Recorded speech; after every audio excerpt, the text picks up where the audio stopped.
자, 교재 52쪽입니다. 인장의 등록. 인장의 등록인데, 인장은 도장을 얘기합니다. 자, 그래서 인장 등록에 대한 내용인데, 제가 초창기 강의할 때 말이에요. 인장 등록을 열심히 설명하고 나갔거든요. 그랬더니 어떤 분이 따라 나오시는 거예요. 교수님, 인장이 뭡니까? 라고 물어보는 거예요. 제가 그때 반성 엄청 했습니다. 인장이 뭔지 모르는 분한테 인장 등록을 설명했으니까 강의를 잘못한 거죠. 인장은 도장을 얘기합니다. 도장을 우리는 인장이라고 부른다. 자, 그래서 인장 등록은 일단은 우리 법 제16조에 근거하는데, 자, 거기 인장 등록이라는 거 있죠. 양괄호 2번 인장 등록. 이게 이제 16조 조문인데요. 기업 공인인증서 및 소속 공인인증서는 밑줄이에요. 기업 공인인증서 및 소속 공인인증서는 밑줄이고, 업무 개시 전까지 업무 개시 전 밑줄이고, 사용할 인장을 등록관청에 등록하여야 한다. 등록하여야 한다의 밑줄이에요. 자, 그럼 인장 등록을 보겠습니다. 인장 등록의 대상을 지금 읽어봤는데, 인장 등록의 대상은 기업 공인인증서 및 소속공사예요. 그러면 우리 중개보조는 등록 대상이 아니라는 얘기죠. 그죠? 개공과 소공은 인장을 등록해야 됩니다. 그럼 이때 주의할 점은요. 주어가 개공 및 소공은 인장을 등록해야 한다 그랬잖아요. 그러면 소공 인장 누가 등록해야 되게요? 소공 본인이 부담하는 의무예요? 이게 개시와 차이가 있는 거예요. 우리 소공 자격증 개시해야 되거든요. 그럼 자격증 개시 의무는 누구한테 있어요? 기업공사에게 있죠. 근데 인장 등록 의무는 소공 본인한테 있습니다. 본인의 의무예요, 이거는. 그래서 개공과 소공은 인장을 등록해야 한다 그랬기 때문에 소공 본인이 부담하는 의무입니다. 이때 언제까지 등록해야 되냐? 임제가 있는데 업무를 개시하기 전까지 등록하는 겁니다. 이게 대전제예요. 그래서 이들은 업무를 개시하기 전까지는 인장 등록을 하셔야 되죠. 다만 등록 신청을 하면서 함께 할 수 있고요. 소공에 대한 고용신고 하잖아요. 고용신고와 함께 할 수도 있습니다. 그래서 이때 꼭 해야 되는 건 아니고요. 이때 안 했다면은 업무를 개시하기 전까지는 인장 등록 하셔야 돼요. 그래서 업무 개시 전까지 등록을 한다. 그럼 어떤 인장을 등록해야 되는가? 이 문제인데 이거는 개인과 법인이 서로 틀려요. 그래서 개인이 등록할 인장, 법인이 등록할 인장이 서로 틀립니다. 그럼 개인인 기업공사 및 소속공사 이건데 개인인 개공이라 하면 공인중개사인 개공이 있고 그 다음에 중개인이 계시죠. 이들이 있고 그 다음에 소공사가 계세요. 이들이 바로 이제 개인 아닙니까? 그럼 개인이 등록한 인장은 벼락맞은 대추나무로 이쁜 도장 파갖고 등록하시면 됩니다. 다만 규격이 가족관계 등록부나 주민등록표예요. 여기에 성명이 나타나 있어야 돼요. 성명이 나타난 것으로서 가로 세로 각각 7mm 이상 30mm 이내의 것을 등록하셔야 됩니다. 숫자는 73으로 기억할 거예요. 그러니까 성명 플러스 73 인장을 등록하셔야 돼요. 그러니까 이쁜 막도장 파갖고 등록하는 게 된다는 얘기죠. 그러면 동그란 인장으로 팝니다. 가능하겠죠? 문제 없고 사각 인장으로 파도 상관이 없겠죠? 세모 인장은 보신 적 있어요? 없죠? 보신 적. 저도 본 적이 없습니다. 세모 인장 파갖고 다니는 사람은 이거 한번 뜯어봐야 돼요. 자, 그래서 동그란 인장이나 사각 인장을 파는데 우리 거래하는 중개업소 중에요. 사각 인장을 쓰는 데가 있거든요. 근데 안 이쁘더라고요.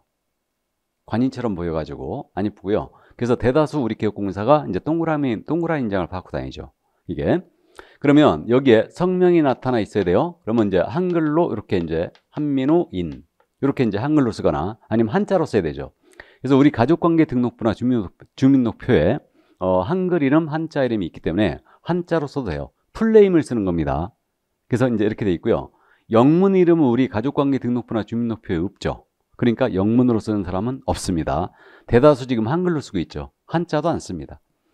자, 그래서 이렇게 이름 이렇게 들어간 것으로서 규격은 동그란 걸로 봤다면 직경 이렇게 7mm, 30mm 범위에 들어와야 되고요. 사각 인장으로 봤다면 가로, 세로 각각 7mm, 30mm 범위로 들어와야 됩니다. 너무 적어도 안 되고 너무 커도 안 된다. 제가 도장을 한번 사이즈를 재봤거든요. 재봤더니 21mm 정도 나오네요. 그러니까 실무적으로 우리 개공들이 대부분 20mm 또는 그러니까 2cm죠. 또는 2.1cm 그러니까 21mm 이런 거로 이제 많이 씁니다. 이게 그래서 이렇게 도장을 이쁜 도장 파악고 등록을 하시면 돼요. 그래서 여러분들이 개업을 하실 때 있지 않습니까? 가장 가까운 지인이라면은 배우자, 지인이 배우자가 지인인가요? 조금 이상한데. 그래서 뭐 배우자께서 뭐 해줄까? 그러면 돈 무지하게 들어오는 걸로 도장 받아라 가세요. 너무 비싼 건 부담되지 않습니까? 그러니까 한 돈백 되는 걸로 그냥 그런 걸로 이제 받아라 가면 될 겁니다. 농담이었습니다. 도장 100만 원짜리 되면 그 부담스러워서 찍었습니까? 그러니까 통상 실무적으로 10만 원에서 한 20만 원 사이 이 정도 선에서 많이 파는 것 같아요. 그러니까 이제 옥도장을 파거나 나무도장을 파는데 그 옥도장은 일단은 내구성은 있는데 이게 찍는데 조금 이제 나무도장보다는 이제 선명도가 좀 떨어지죠. 그 다음에 이제 나무도장은 잘 찍히는데 내구성이 좀 떨어지죠. 그래서 상하는 물론 이제 요즘은 못 쓰게 돼 있고요. 그래서 현재 도장은 이제 이 정도 쓰고 있는데 어쨌든 그저 길거리표를 제외하고 이제 수기로 파는 거는 보면요. 요즘 컴퓨터로 거의 다 파지 않습니까? 근데 이제 기계로 파는데 요 수기로 파는 도장은 조금 글자체가 얇더라고요. 근데 이제 컴퓨터로 파는 거, 기계로 파는 것들은 조금 두꺼워요. 그래서 그 우리가 중개사무소 열어놓으면요. 그 도장 파시는 분들 있죠. 이분들이 막 돌아다녀요. 그러면서 열이면 열 도장 파는 분들 다 들어오셔가지고 사주 봐준다고 그래. 그래가지고 사주 봐주면서 도장 보자고 그럽니다. 그래갖고 이 도장이 사주하고 안 맞는다고. 그래갖고 아주 별 가진 소리를 다 합니다. 그리고 거기에 속아가지고 우리 사장님하고 나하고 새로 팠잖아요. 도장 이게. 그래갖고 어쨌든 도장 그렇게 했는데 저도 도장을 한번 등록을 했다가 다른 도장으로 바꿨는데 그 도장 그분 내 사주 이렇게 보더니 제 도장에는 이름 들어가 있고요. 인자가 없어요.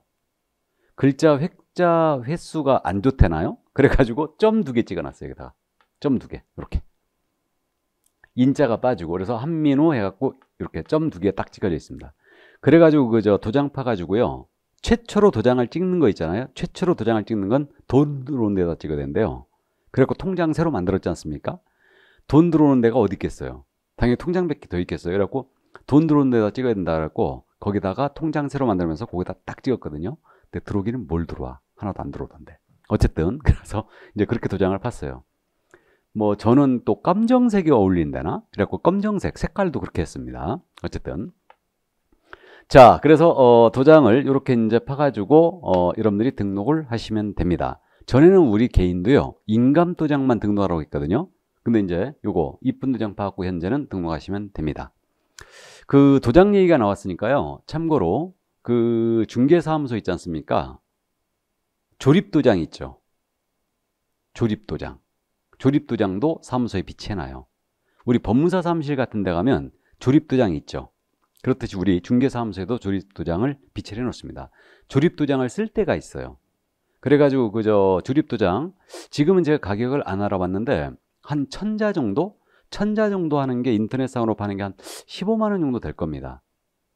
전에는 한 12만 원 했었던 것 같은데 500자짜리가 있고 1000자짜리가 있는데 이제 500짜리는 이제 조금 더 싸고 그다음에 이제 1000자짜리는 1000글자짜리 그러니까 그거는 조립도장이 한 15만 원 정도 할 거예요. 인터넷 뒤져보면. 그러니까 우리가 중개사무소에 넣었을 때 기본적으로 조립도장도 비치를 해놓을 필요가 있어요. 손님이 조립도장을 필요할 때가 있습니다. 그때는. 자, 근데 그건 아니고요. 이건 이제 등록을 해야 되는 이제 도장입니다. 요거는. 자, 그러면 개인은 이제 이쁜 도장 파갖고 등록하시면 되고요. 법인은 달라요.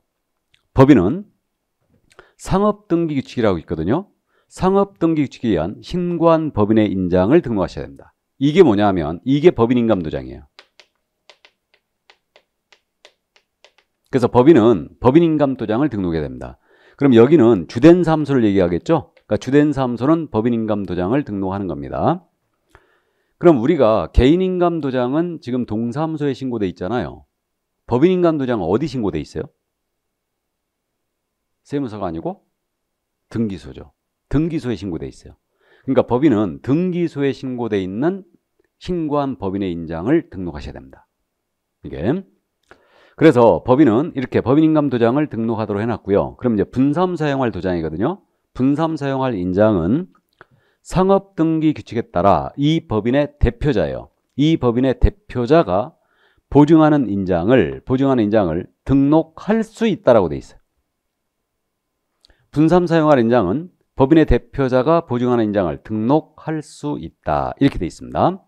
자, 그럼 여기서 생각을 해봐야죠. 할 수 있다로 돼 있거든요. 그럼 분사무소 인장록 안 해도 된다. 아니다. 하긴 해야 된다. 둘 중에 뭐겠습니까? 하긴 해야 돼요. 근데 왜 할 수 있다로 돼 있느냐? 이거는 선택권을 준 거예요. 그러니까 착각하시면 안 됩니다. 안 해도 된다 아니에요. 등록을 해야 됩니다. 그럼 왜 할 수 있다로 돼 있을까? 이건 선택권을 준 건데 이겁니다. 예를 들어서 이 법인의 주된 사무소가 강남구에 있는 거예요. 그럼 강남구에 주된 사무소를 둔 법인입니다. 그럼 이 법인은 여기는 법인인감 도장이 등록돼 있겠죠. 근데 이 법인이 만약에 광명시에다가 분사무 설치한 거예요. 그럼 이 분삼 사용할 도장으로 법인인감 도장만 등록하도록 한다면 이건 너무 불편을 초래할 수 있죠. 그러니까 선택권을 준 거예요. 이것을 등록하지 않는다면 분삼 사용할 도장으로 이 법인의 대표자가 보증하는 인장으로 등록할 수도 있다는 얘기죠. 그래서 이게 할 수 있다로 되어 있는 거예요. 이해되십니까? 그럼 대표자 보증하는 인장이 뭐냐? 이것은 뭐 시험에서 묻지는 않는데 대표자 보증하는 인장은 우리가 어떻게 해석하고 있냐면요. 상법상 지배인이라는 분이 계세요. 지배인. 우리가 지배인이 실생활에서 지금 호텔이나 나이트클럽 또는 레스토랑 가면 이제 지배인들이 있습니다. 그럼 이 지배인들은요. 상법상 지배인이 있는데 이 자는 누구냐면 자신의 영업구역 내에서는 소송상 소송의 모든 대표이사의 권한을 대행할 수 있어요. 지배인들은. 그러니까 자신의 영업구역 내에서는 그 법인의 대표자와 거의 동일한 권한행사예요. 그러다 보니까 이 지배인들은 자신이 업무에 사용할 인장을, 도장을 등기소에 신고해낼 수 있어요. 이것을 지배인인감이라고 해요. 상법상. 그러면 쉽게 이 지배인이 누구냐면 지점장으로 이해하시면 돼요. 그래서 은행 지점장들이 있듯이 그렇게 요 지점장들이 바로 지배인이라고 이해하시면 됩니다. 그러면 모든 지점장이 물론 지배인이 되는 건 아닌데 어쨌든 지배인인 지점장이 있죠. 그러면 이분들은 지배인인 자는 인감을 등기소에 신고해 놓을 수 있고요. 그리고 우리로 돌아오면 이 지점장에 해당한 자가 누굽니까? 분사무소 책임자예요. 그럼 이 얘기죠. 분사무소 책임자가 분사무소에 대한 지점 등기를 하면서 자기가 업무에 사용할 도장을 등기소에 신고해 놓을 수가 있는데 이것이 다름 아닌 지배인인감이에요. 책임자는 지배인주의에 있죠. 상법상. 그래서 이 책임자가 지점 등기 하면서 자신이 사용할 도장을 등기소에 신고해 놓을 수가 있고 이것을 상법상 지배인인감이라고 하고 우리 법에서는 이것을 대표자가 보증하는 인장으로 표현을 해 놓은 겁니다. 그러니까 법인은 등기소에 신고된 인감이면 절대 등록이 안 돼요. 그럼 직장생활 해보신 분은 아시는데 법인 같은 경우는 사용인감이라는 걸 쓰고 있죠. 사용인감. 이걸 쓰고 있는데 이 사용인감은 개인으로 따지면 막도장과 똑같아요. 그래서 법인은 이 사용인감 절대 등록 안 됩니다. 이거. 그래서 일단은 이렇게 등기소에 신고된 인감이 아니면 안 된다. 해서 대표자 보증인자는 바로 이걸 얘기하고요. 지배인인감을 얘기하고 이것을 등록할 수도 있다는 얘기입니다. 이해하셨죠? 자, 그럼 이 정도 이해하시고. 자, 그러면 이제 요 등록할 인장에 대한 부분을 다 봤어요. 그럼 당연히 등록 장소는 어디냐의 문제가 있는데 등록 장소는 당연히 등록관청에 등록을 해줘야 되죠. 이때 주의할 점은 분사무소 사용할 도장 있잖아요. 분사무소 사용할 인장은 주된 사무소 등록관청에 등록해야 되죠. 모든 행령 업무체를 여기서 한다고 했어요. 그러니까 주된 사무소 등록관청에 등록해줘야 되고요. 등록 인장을 분실했잖아요. 그러면 이때는 변경 등록을 들어가야 됩니다. 변경 등록은 7일이죠. 우리 과목에 가장 중요한 숫자 7일이 또 등장했어요. 그래서 등록 통지 7일이었고 그 다음에 인장의 변경 등록도 7일입니다. 7일 내 변경 인장을 등록해 줘야 되고 등록의 방법은 일단 개인은 신고서로 들어가는데 이때 전자문서로 할 수도 있습니다. 그래서 신고서로 들어가고요. 법인은 상업등기축에 의한 인감증명서의 제출로 가름한다 이랬어요. 법인의 경우는. 그러면 인감증명서 떼다가 갖다 주면 끝이란 얘기죠? 그 얘기입니다. 그러니까 법인은 등기소에 신고된 인감이 아니면 절대 안 됩니다. 신고된 인감이 아니면 인감증명서 발급이 불가하니까요. 그래서 이렇게 돼 있고요. 자, 나머지 이제 제재에 관한 사항은 차츰차츰 하시면 됩니다. 이게 바로 인장 등록이었어요. 이게. 자, 그래서 인장 등록 여기까지 이해를 해 두시고, 자, 그러면 넘어갑니다. 이제 휴업 및 폐업으로 가죠. 우리 교재 53쪽으로 들어갑니다. 그럼 중기업의 휴업 및 폐업 신고 제도인데 우리 법 제21조에 근거합니다. 자, 그래서 그 휴업 및 폐업 신고에 대한 그 기본 조문을 잠깐 읽어드리겠습니다. 우리 법 21조. 우리 교재 53쪽에 휴업 및 폐업 신고 밑에 동그라미 1번이 있거든요. 그러니까 동그라미 1번 읽어드리면, 개업공사는 3개월을 초과하는 휴업을 하고자 하는 때에는 3개월을 초과하는 휴업의 밑줄이에요. 신고서에 등록증을 첨부하여 등록같이 그 사실을 신고하여야 한다. 다음에 동그라미 2번 또한 중개사무소에 개설 등록을 한 자가 3개월을 초과하여 업무를 개시하지 않을 경우에도 미리 등록관청에 신고해야 한다. 자, 여기까지 보겠습니다. 기본 조문을 읽어봤어요. 자, 그럼 휴업에 대한 내용이거든요. 지금 우리가 21조 1항을 읽어봤는데 우리는 3개월을 초과하는 휴업을 할 경우에요. 이때는 등록증 반납이에요. 등록증을 첨부하여 등록관청에 미리 신고하시고 휴업하셔야 돼요. 그러니까 이건 사전신고죠. 쉬기 전에 미리 신고해놓고 쉬는 겁니다. 쉰 다음에 신고하는 거 아니에요. 이렇게 돼 있고요. 이때 언제나 신고할 의무가 있는 게 아니고 3개월을 초과하는 휴업을 할 때만 신고할 의무가 있다. 그러면 2달을 쉬는 거예요. 신고 의무 있어요, 없어요? 없죠? 이렇게 되고 정확하게 딱 3개월을 쉬면요. 신고 의무 없습니다. 3개월을 초과하는 휴업을 할 때만 신고 의무가 있는 거예요. 자, 이렇게 되고 다음에 중개사무소에 등록을 했잖아요. 등록을 했는데 3개월 내에 업무를 개시한다. 즉 3개월을 초과하여 업무를 개시하지 않는다. 그럼 이때는 휴업 신고 미리 하셔야 됩니다. 그럼 이 얘기예요. 등록 절차에서 등록 통지가 됐지 않습니까? 그럼 등록 통지가 되면 등록이 된 거예요. 이게 등록이 된 겁니다. 근데 등록증 안 줬죠. 보증을 설정하여 신고 들어가고 이 사항을 확인하고 등록증을 지첩시 교부한다고 그랬어요. 그리고 중개 업무를 시작하면 돼요. 절차가 이렇게 되거든요. 이때 등록이 됐지 않습니까? 그럼 업무를 언제까지 개시해야 되느냐? 이 시한에 대한 규정은 없어요. 전에는 중개업법 시에는 30일 내에 업무 개시해야 된다 이런 규정이 있었거든요. 근데 이것은 삭제해버렸죠. 삭제했는데 그러면 요거 휴업과 관련하여 봤을 때 요거 등록 후 3월 초과하는 업무를 개시하지 않는다. 그럼 휴업 신고하라고 그랬어요. 그러니까 결국은 등록이 됐는데 3월이 넘도록 업무 개시 안 한다면 휴업 신고 하셔야 되잖아요. 그러니까 휴업 신고를 안 한다면 3개월 내에는 업무를 개시해야 된다는 결론이 나옵니다. 그죠? 그래서 만약에 내가 등록 통지를 받았는데 교통사고가 나고 4개월 입원하게 됐다. 그럼 미리 휴업 신고 들어가셔야 됩니다. 이렇게 되고요. 물론 그런 일이 있어서는 안 되겠죠. 그래서 시한에 대한 규정은 존재하지 않아요. 근데 언제나 3개월 내에 업무 개시해야 되는 것도 아니죠. 하기 싫으면 휴업 신고하면 됩니다. 자, 이렇게 되고 휴업 기간은 6개월을 초과할 수 없습니다. 휴업은 6월을 초과할 수 없다. 다만 부득이한 사유가 있을 때는 6월을 초과하는 휴업이 됩니다. 그 부득이한 사유가 뭐냐? 질병으로 인한 요양, 징집으로 인한 입영, 취약, 그 밖에 이에 준하는 사유예요. 이런 게 있으면 6월을 초과하는 휴업이 됩니다. 그래서 질병, 징집, 취약 이러한 경우는 6월을 초과하는 휴업이 되죠. 이때는 최장기한의 제한도 없어요. 근데요, 생각을 해보면 이런 사유들, 나 같으면 폐업 신고하겠다. 휴업 기간 중에도 사무소 유지해야 되거든요. 임차로 계속 발생되는데 나 같으면 폐업 신고하겠고. 어쨌든 좋아요. 그래서 질병, 징집, 취약의 경우 그 밖에 이에 준한 사유가 있다면 6개월을 초과하는 휴업이 되고 최장기한의 제한도 없다 이때는.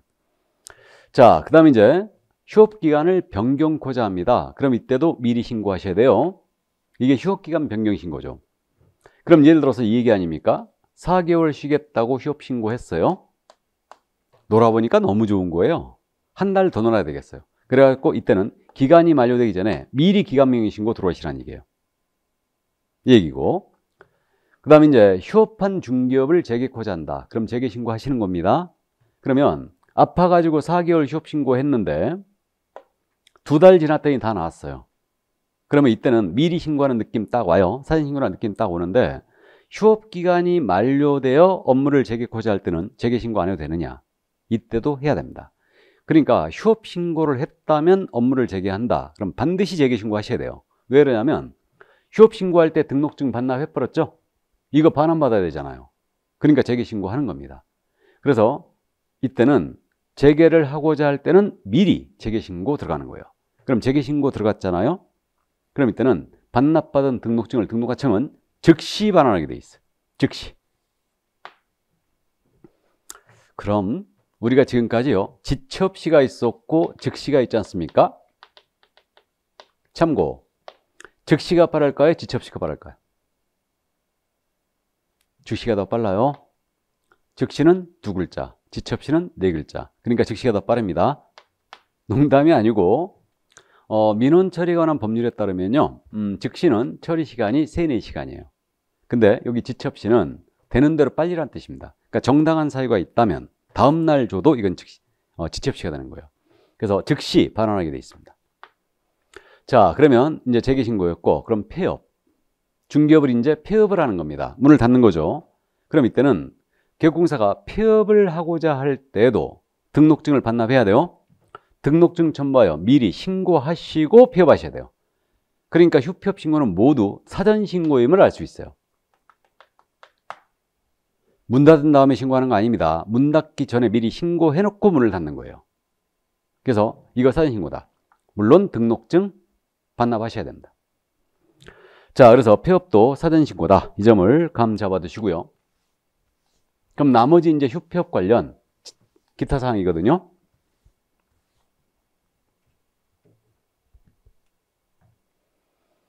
그럼 휴폐업 신고 있잖아요. 휴업 및 폐업 신고 자체는 전자문서 안 됩니다. 이거 생각보다 잘 물어보는데 인터넷으로 하는 거 안 돼요. 왜 그러냐면 등록증 반납해야 하기 때문에 그렇거든요. 근데 등록증 꼭 반납을 하긴 해야 되는데 어쨌든 등록증 첨부돼야 되기 때문에 휴업 폐업 신고 자체는 전자문서로 할 수 없다. 그런데 휴업기간 변경 신고와 업무 재개 신고 있죠? 이것은 전자문서로 할 수 있어요.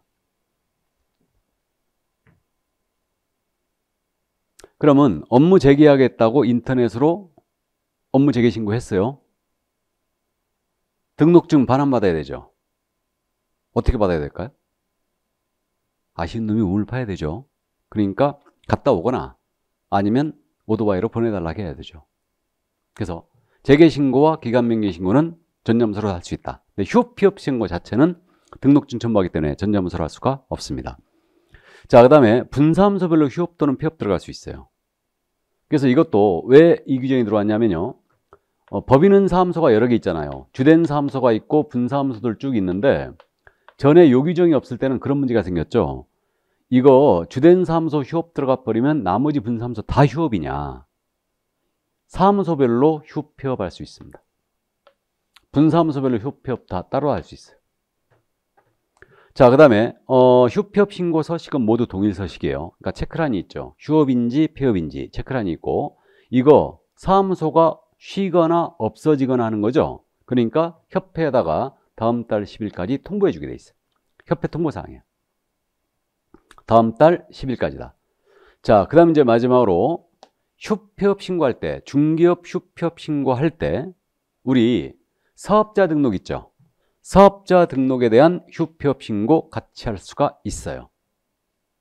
이건 이제 민호인의 편의를 봐준 건데, 우리가 중개업에 대한 휴폐업 신고는 구청에 하는 거잖아요. 등록관청에 정확하게. 네, 사업자 등록에 대한 휴폐업 신고는 세무서장에게 해야 돼요. 그러면 여기 구청에 가서 중개업 휴폐업 신고할 때 사업자 등록 휴폐업 신고를 같이 할 수 있다는 얘기예요. 이때는 신고서를 내야 됩니다. 그러니까 사업자 등록 휴폐업 신고서를 구청에 낼 수 있어요. 등록관청에다가. 그럼 등록관청이 세무서장에게 송부를 해주죠. 그 다음에 또 거꾸로 사업자 등록에 대한 휴폐업 신고하면서 이거 등록관청에다가 사업자 등록 휴업 신고하면서 중개업에 대한 휴업 신고서를 같이 낼 수 있어요. 그러면 이때는 휴업 신고서를 등록관청에 송부해 줍니다. 그러면 우리 휴업 신고서를 제출한 것으로 간주해요. 간주합니다. 그래서 이게 여러분들 이제 실무하실 때 있잖아요. 특히 상가하시는 분들. 그게 상가하시는 분들은 일단은 그렇지 않습니까? 영업신고해야 돼요. 그럼 영업신고는 시군 구청장한테 하는 거 아닙니까? 그럼 구청이라고 하겠습니다. 그냥 군청 아니면 구청, 시청 이런 데서 해야 되고요. 그 다음에 사업자 등록에 대한 부분 있지 않습니까? 사업자 등록은 세무서장에게 하는 거잖아요. 그러면요, 우리가 상가 임대차를 중개한다. 그러면 예를 들어서 먼저 영업을 하신 임차인이 나가는 거예요. 그 새로운 임차인이, 새 임차인이 이제 들어오는 겁니다. 이걸 중개하는 거예요, 지금. 그러면 요 나가는 임차인은요, 이게 영업신고, 그러니까 이 영업에 대한 폐업신고 해야 되죠. 그 다음에 사업자 등록에 대한 폐업신고도 해줘야 됩니다. 근데 임차인 나가시는 분들이 거의 다 알아요. 구청에 가서 폐업신고하고 사업자 등록에 대한 폐업신고도 해야 된다는 거 압니다, 거의. 근데 안다고 하여 이것을 갖다가 우리가 중개를 하면서 얘기를 안 해주면 안 돼요. 꼭 체크해야 됩니다. 그리고 저도 한번 당황을 엄청 한 적이 있는데, 우리 그저 손님이, 여기 이제 들어오는 손님이죠. 이분이 내일 예를 들어서 이제 개업을 해요. 내일 영업을 시작할 겁니다. 내일 시작을 하는데, 오늘 구청에 간 거예요. 오늘 구청에 가갖고 영업신고하러 간 거죠. 근데 전화가 온 거예요. 영업신고 나가신 임차인이 폐업신고 안 해놨다고. 그래가지고 제가 체크를 했었거든요. 이분한테 폐업신고 했느냐 물어봤더니 폐업신고 다 했대요. 그래가지고 난 그랬겠지 했는데 이 폐업신고가 안 돼 있다는 거야. 그래가지고 그래요, 내가 한번 알아볼게요 하고 이제 이 나간 임차인한테 전화를 해봤거든요. 그랬더니 없는 전화번호로 나오는 거예요. 순간 등에서 시간땀이 쫙 흘렀습니다. 이게 그래가지고 이제 난리가 난 거죠. 이게 그래가지고 사무실에서 이거 계약서 있을 거 아닙니까? 계약서를 싹 뒤져봤더니 멀지 않은 곳에 집 주소가 있더라고요. 그래가지고 내가 아침에 출근하면서 이제 일로 들러서 내가 체크를 해보겠다. 그래갖고 요 임차인한테는 얘기를 했죠. 그래갖고 일단 오늘 그냥 오시라. 돌아오시고 내일 영업 개시하는데 일단 문제 없도록 내가 한번 해보겠다. 그러고 나서 이제 요 임차인 주소지를 찾았죠. 그래갖고 찾아갖고 출근을 하면서 다음날 출근하면서 요 임차인 집을 갔어요. 나가신 임차인 집을. 다행히 있는 거예요. 그래가지고 이제 그 벨을 눌렀더니 여기 임차인이 나오고, 아니 아침 일찍 의사장님이 웬일이시냐고 여기까지. 그래서 이제 물어봤죠. 젊으신 분이었는데 아니 구청에 폐업신고 왜 안 하셨냐고 이거를. 그래갖고 구청에도 해야 되는 거예요? 그러는 거예요. 그러니까 이분은 사업자 등록 폐업신고하면 당연히 이거 죽는 줄 알았던 거예요. 근데 내가 체크 안 한 내가 미스한 거죠. 미스한 건데, 근데 왜 전화를 그렇게 했냐고 그랬더니 이제 일이 있어서 기존 전화를 주겠다는 거예요. 그래가지고 결국은 이제 그 자리에서 이분한테 제가 위임장 받았죠. 그래서 참고해 두시는데요. 행정관청의 업무를 대리한다. 내가 대리할 때는요, 요즘은 인감증명서 첨부 안 해요. 그러니까 인감 첨부 않고 자필 서명 위임장은 있으면 돼요. 그러니까 위임한 분이 자필 서명한 위임장, 그러니까 한민호한테 이 폐업 신고를 위임한다, 이런 내용을 이제 쓰고 자필로 쓰고 여기다 서명을 해요. 본인이 이제 서명을 하고, 그 다음에 이 위임장에다가 그 위임한 분의 신분증 사본만 첨부하면 돼요. 근데 신분증은 당연히 우리 중개사무소에 갖고 있죠. 계약했으니까. 그래가지고 이제 요거 사무실로 와가지고 자필 서명 위임장하고 신분증 딱 첨부해가지고 이제 구청에 가서 제가 폐업 신고 들어간 거예요. 이게 그래갖고 물론 폐업 신고 이제 하러 가면서 요 새로운 임차인 영업 시작해야 되죠. 바쁘잖아요. 그래갖고 이분한테도 위임장 받아갖고 내가 한 번에 다 처리했습니다. 그래갖고 이제 이런 일이 있었는데, 이게 그래서 우리가 실무하면서요, 이런 부분들, 그러니까 구청에도 하고 세무서에도 한다는 거, 이걸 체크를 꼭 해주시고요. 물론 저도 이제 이거는 알고 있었지만 제가 이제 체크 안 한 그 미스였죠. 그래서 이제 이거 만약에 연락 진짜 안 됐으면 나 죽었어요. 죽었습니다. 그래갖고 공무원하고 제가 통화했거든요. 이거 사실상 영업을 안 하고 있는데 직권으로 폐업 안 되느냐? 안 된다는 거예요. 공무원이 알더라도 직권으로 폐업해버리면 안 되고요.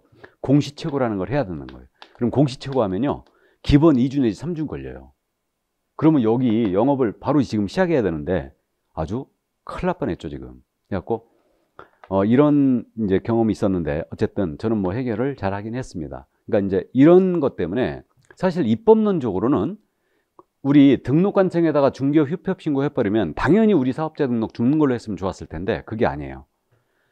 중개업 휴폐업 신고하면서 사업자 등록 휴폐업 신고서를 낼 수 있어요. 그럼 거꾸로 세무서장한테 사업자 등록 휴폐업 신고하면서 중개업 휴폐업 신고서를 같이 낼 수 있어요. 그럼 서로 송부해 주죠.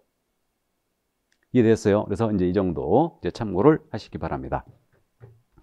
자, 그래서 이제 중개업에 대한 휴폐업 신고까지 다 본 겁니다. 그래서 사무소 운영에 대한 부분으로서 간략하게 여기까지 다 살펴봤어요. 자, 그러면 이제 54쪽 중개 업무 파트로 들어갑니다. 이제 중개계약제도로 들어왔죠.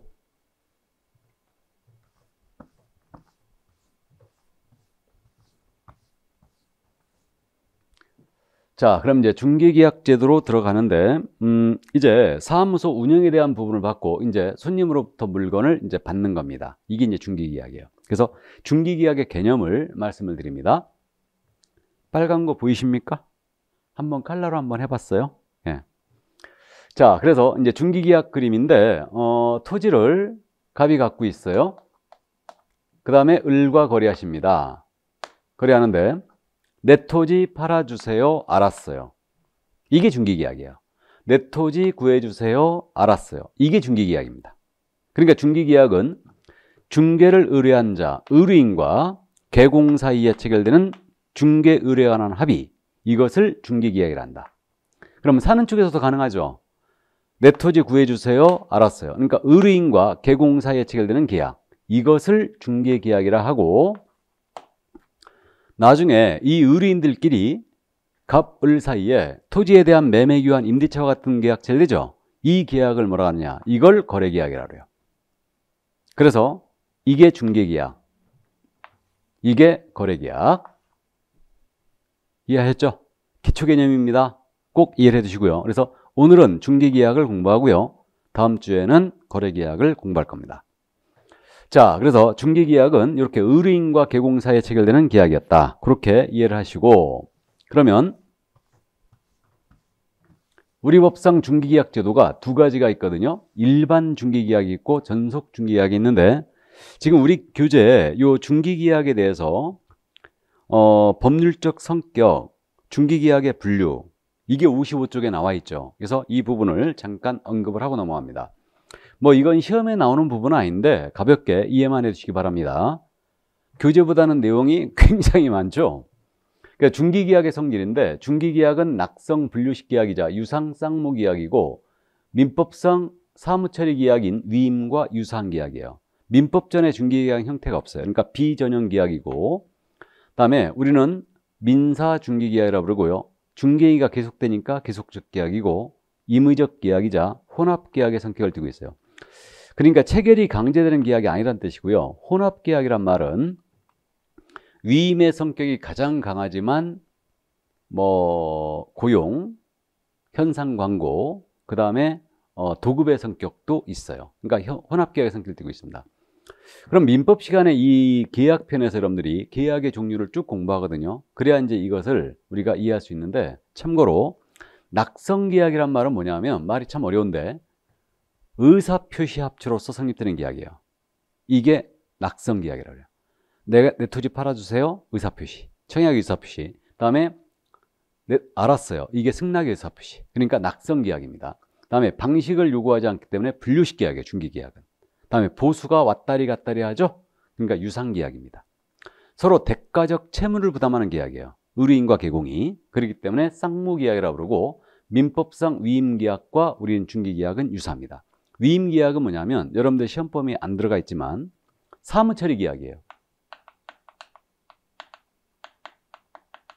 이게 위임계약이에요. 그러니까 법무사한테 가서 등기를 맡겼다든가 변호사한테 가서 소송을 맡겼잖아요. 이게 위임계약이에요. 그래서 위임과 유사하죠. 우리는 물건의 판매를 맡기고 있는 거예요. 의뢰인이. 그렇기 때문에 위임과 유상계약이라고 하고 있습니다. 값만 잡아두세요. 일단 나중에 민법에서 이제 계약편에서 탄력을 받으시면 그냥 쉽게 이해를 합니다. 자, 그러면 이제 중기계약의 분류에 대한 부분인데 중기계약의 종류입니다. 이 부분은 뭐 시험에 잘 내는 부분은 아니지만 이해만 해두시는데 중개 권한의 부여에 따른 그런 일단 분류예요. 이게 이제 우리 교재 독점성에 따른 구분이라고 되어 있죠. 그러니까 중개 대상물을 우리 개공이 어느 정도 독점하느냐 이거에 따른 분류거든요. 그래갖고 일반 중개약, 전속 중개약, 독점 중개약이 있어요. 그러면 일반 중개약은 이거죠. 의뢰인 갑이 개업공사 A한테 중개 의뢰했어요. 근데 옆집 개공 B한테 또 의뢰하고 또 옆집 개공 C한테 중개를 의뢰해요. 그리고 이 중 가장 먼저 거래를 성사시켜준 개공한테 보수를 주는 형태. 이게 일반이에요. 그러니까 보통 중개계약이라도 하는데 이 집에 내놓고 옆집에 내놓고 또 옆집에 내놓는 거죠. 이게 우리나라에서 가장 많이 체결되는 거죠. 그래서 이게 바로 일반 중개계약이고요. 전속 중개계약은 뭐냐면 특정 개공, 의뢰인 갑이 특정한 개공 A한테만 중개할 권한을 부여하고 이 개공이 승낙을 하면서 체결되는 계약이에요. 그럼 독점 중개계약은 뭐냐? 이것도 당연히 의뢰인이 특정 개공에게만 A한테만 독점적으로 중개할 권한을 부여하는 거죠. 그러면 전속과 독점 중개계약은 물건을 개공이 혼자 받았다는 건 똑같아요, 둘이. 근데 어디 차이가 있냐면요. 이게 이제 아직 공부를 안 했는데 스스로 발견한 상대방, 즉 의뢰인이 우연히 만난 상대방이죠. 이자와 거래했을 때 어떻게 되느냐. 이게 차이가 있어요, 둘이.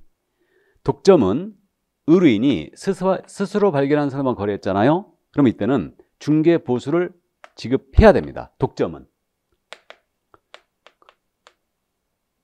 보수를 지급해야 되고 전속 중개계약은 보수를 지급하지 않아요. 우연히 만난 상대방 거래해버리면 그래갖고 결국은 보수는 지급하지 않고 개공이 지출한 소요 비용만 지급하죠. 이 점에 둘이 차이가 있어요. 잠시 후에 이제 전속 중개계약을 공부하면 이게 무슨 얘기인지 이해하실 거예요. 그러니까 결국은 독점 중개계약은 어떤 식으로든 거래가 성사되면 보수가 나간다는 거죠. 의뢰인이 독점을 체결해 놓고 자기가 우연히 만난 사람과 거래해버린 거예요. 그래도 우리 개업공사에게 보수를 줘야 하는 형태예요. 이게 독점이죠. 그러면 개공의 입장에서는 독점 중개계약이 가장 유리하거든요. 근데 우리 법에 지금 현재 명문이 있는 게 이 두 가지예요. 그럼 개공이 가장 유리한 게 독점인데 왜 우리 법에 독점이 안 들어오고 전속 중개계약이 들어왔을까? 독점 중개계약은 우리의 법감정과 맞질 않아요. 미국에서 가장 사용하는 게 독점이거든요. 근데 이건 우리 법감정과 맞지 않습니다. 무슨 얘기냐면 생각을 해보세요. 여러분들이 한 중개업소에 독점적으로 물건을 준 거예요. 근데 내가 우연히 만난 상대방 거래해버린 겁니다. 여러분들 보수 주시겠어요? 안 주겠어요? 안 주죠? 네가 한 일이 뭐 있다고. 그죠? 그러니까 독점은 우리의 법감정과 맞지를 않아요. 그래서 그 타협점에서 전속이 들어온 거예요. 그래서 이 전속은 일본에서 가장 사용한다고 그래요. 그래서 일본 사람들의 법감정하고 우리의 법감정이 조금 비슷합니다. 좀 기분 나쁘겠지만 우리가 일본 일제 강점기 시절에 서구 유럽의 법을 수입했어요. 그 법감정이 조금 비슷합니다. 자, 그래서 이거는 세계는 어느 정도 독점하고 있느냐 이거에 따른 구분임을 이해할 수 있어요. 그러면 일반 중개계약은 중개대상물에 대한 독점력이 우리 개업공사에게 전혀 없죠. 근데 전속은 어느 정도 있고요. 독점 중개계약은 독점력이 아주 강합니다. 그래서 이런 형태고요. 중개행에 관여하는 수에 따른 구분이에요. 그래서 이제 이 부분은 56쪽을 지금 하고 있는 겁니다. 그래서 중개행에 관여하는 수에 따라서 단독 중개계약과 공동 중개계약으로 구분하는데 단독은 이겁니다. 의뢰인 갑이 개업공사 A, 그러니까 의뢰인과 개공 1인 사이에 체결되는 계약. 이게 단독이에요. 단독의 개념을 인정하지 않는 견해도 있어요. 공동 중개계약은 뭐냐? 개공이 다수이거나 중개 의뢰인이 다수이거나 이걸 공동이라고 그래요. 이거를 그러니까 개공이 여러 명이거나 의뢰인이 여러 명인 경우가 공동인데 우리나라에서는 이것도 공동이래요. 의뢰인 갑은 개업공사 A한테 중개 의뢰하고 의뢰인 을은 개업공사 B한테 중개 의뢰하고 둘이 협력을 하여 계약을 성사시켜요. 이것도 공동 중개계약이라 합니다. 근데 제가 보기에는 이거는 단독 중개계약이 결합된 형태일 뿐이에요. 공동중개 행위에 불과한 걸로 보이는데 이것도 공동중개계약이라고 부르고 있습니다. 어쨌든 공동중개계약은 개공이 다수가 관여한다. 그렇게 이해하시면 돼요. 그래서 이거는 중개행위에 관여하는 주체의 수에 따른 구분입니다. 자, 그 다음에 이제 보수를 어떻게 주느냐. 이거에 따라서 정률중개계약, 정가중개계약, 순가중개계약이라고 부르는데 이 정률중개계약은 중개보수 요율을 정한 거겠죠? 0.7%로 하자. 이렇게. 그 다음에 정가중개계약은 보수액을 정한 거죠. 이건 요율을 정한 거고. 그러니까 보수 200으로 하자. 이게 정가중개계약이에요. 그럼 순가는 뭐냐? 이것도 역시 일본식 표현인데 순가중개계약은 이겁니다. 토지를 갑이 갖고 있어요. 이것을 팔아달라고 개업공사 A한테 중개 의뢰하면서 내 손에 3억만 쥐어달라. 나머지 차액은 모두 너 보수로 가져라. 이거죠. 사는 쪽에서도 순가가 가능한데 나는 이 토지가 마음에 든다.